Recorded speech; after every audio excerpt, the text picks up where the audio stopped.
Namaste, Dandavat Pranam.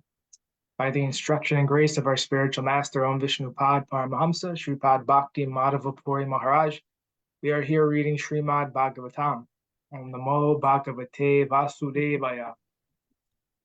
Canto 4, The Creation of the Fourth Order, Chapter 1, Text 58. Evam Sura Ganaistata Bhagavanta Bhavistuto Labdhavo Karyayutur Archito Gandham Ham Adanam. Maitreya said, O Vidura, thus the demigods worshipped with prayers the Supreme Personality of Godhead, appearing as the sage Nara Narayana. The Lord glanced upon them with mercy and then departed for Gandhamadana Hill. Gandhamadana Hill. Text 59. Tavimo vai bhagavato, Hare amsa vihagato, Bharhavyaya chabuva, Krishno yadu kurudvaho. That Narayana Rishi, who was a partial expansion of Krishna, has now appeared in the dynasties of Yadu and Kuru in the forms of Krishna and Arjuna respectively, to mitigate the burden of the world. Purport. Narayana is the Supreme Personality of Godhead, and Nara is a part of the Supreme Personality of Godhead. Narayana.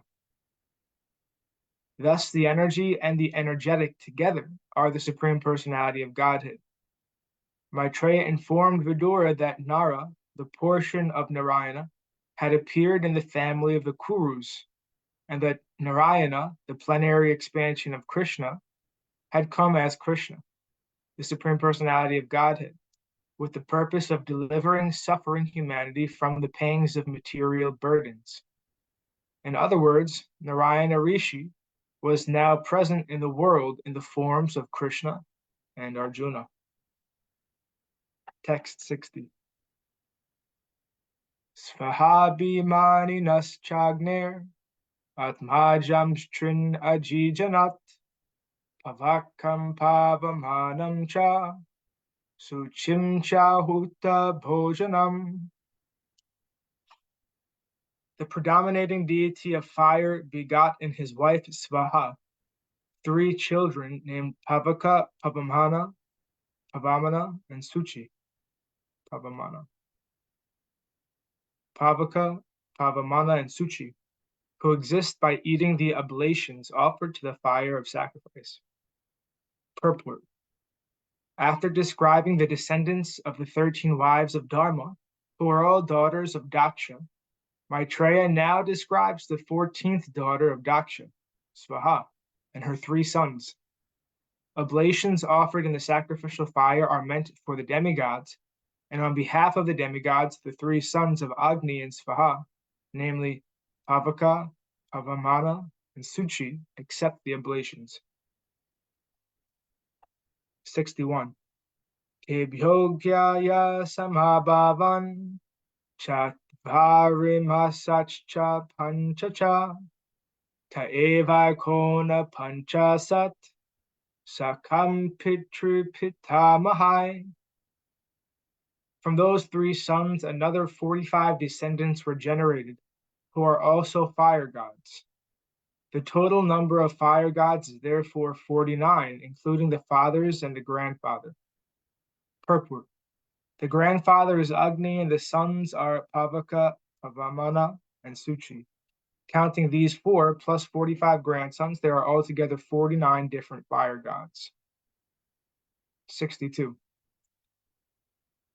Vaitani ke karmani yan namabir brahma varibi agneya istayo yagye nirupyante kyayastute. These 49 fire gods are the beneficiaries of the oblations offered in the Vedic sacrificial fire by the impersonalist Brahmanas. Purport. Impersonalists who perform Vedic fruitive sacrifices are attracted to the various fire gods and offer oblations in their name. The 49 fire gods are described herewith. Text 63. Agnishvata Parisada Somya Pitara Ajapa Sagnayo Nagnayastesham Patni Dakshayani Svadha. The Agnishvatas, the Barhisadas, the Somyas, and the Ajapas are the Pittas. They are either Sagnika or Niragnika. The wife of all these Pittas is Svaha, who is the daughter of King Paksha. 64. Tibhyo Dadhara Kanyedve Vayunam Dharinim Svada Ubhete Brahma Vadinyo Jnana Vijnana Parage.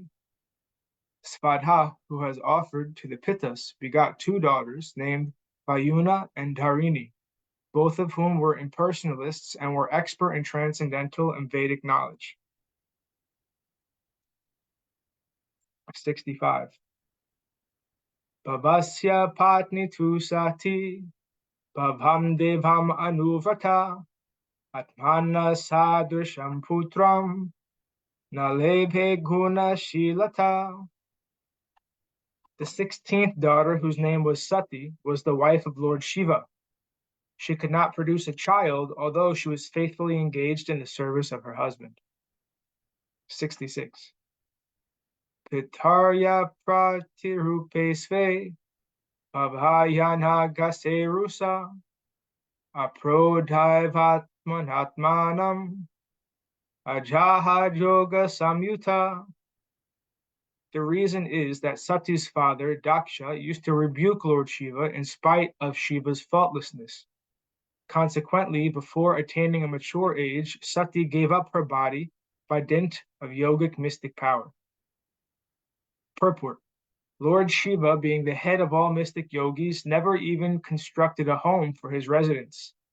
Sati was the daughter of a great king, Daksha, and because his youngest daughter Sati selected as her husband Lord Shiva, King Daksha was not very much satisfied with her. Therefore, when she met her father, he unnecessarily criticized her husband, although Lord Shiva was faultless. Because of this, before attaining a mature age, Sati gave up the body given by her father, Daksha, and therefore she could not produce a child. Thus end the Bhaktivedanta purports of the 4th canto, 1st chapter of Srimad Bhagavatam, entitled Genealogical Table of the Daughters of Manu. Chapter 2, Daksha curses Lord Shiva. Text 1. Vidura uvacha Bhaveshilavatam shreste Daksho duhitrivatsala Videsvam akarot kasmad Anadrityatma jamsatim. Vidura inquired, why was Daksha, who was so affectionate towards his daughter, envious of Lord Shiva, who is the best among the gentle? Why did he neglect his daughter Sati? Purport. In the 2nd chapter of the 4th canto, the cause of the dissension between Lord Shiva and Daksha, which was due to a great sacrifice arranged by Daksha for the purification of the entire universe, is explained. Lord Shiva is described here as the best of the gentle because he is not envious of anyone, is equal to all living entities, and all other good qualities are present in his personality.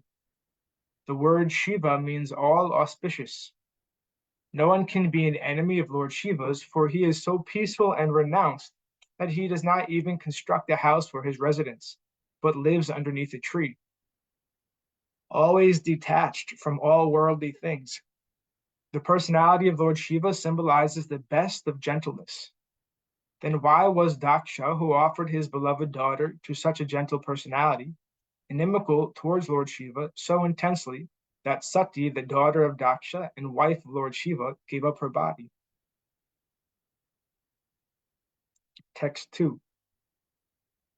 Kastam chara chara gurum Nirvairam Shanta Vigraham Atmaramham Katam Dvesti Jagato Daivatam Mahat. O Lord Shiva, the spiritual master of the entire world, is free from enmity, is a peaceful personality, and is always satisfied in himself. He is the greatest among the demigods. How is it possible that Daksha could be inimical towards such an auspicious personality?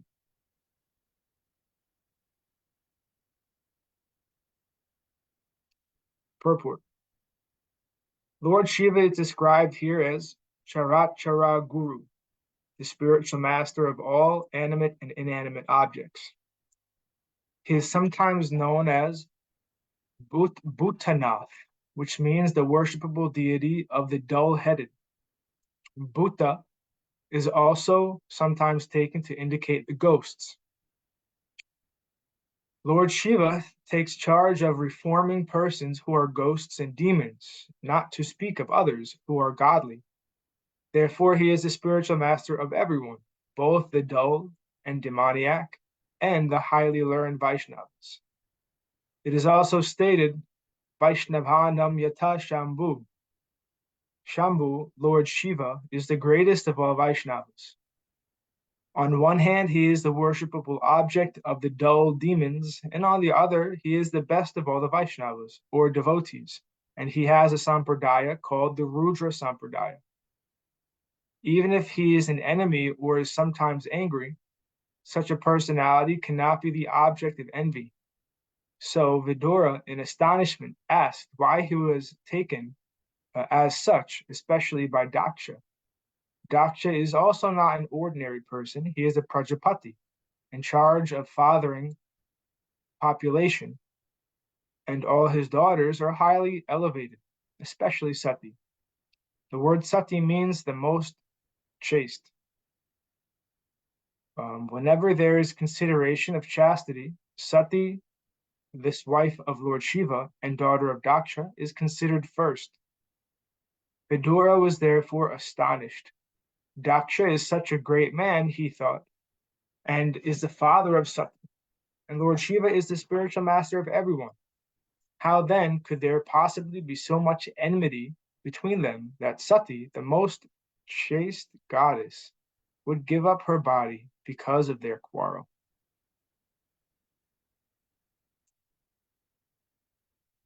Text 3.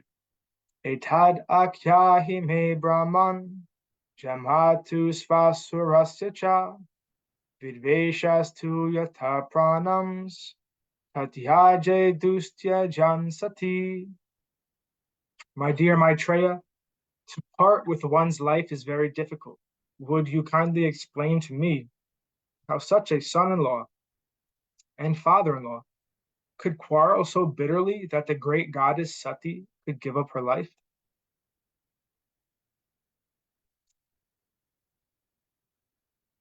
And thus ends our reading for today. We'll continue from text 4 on Friday. Were there any comments or questions from the assembled devotees before we end?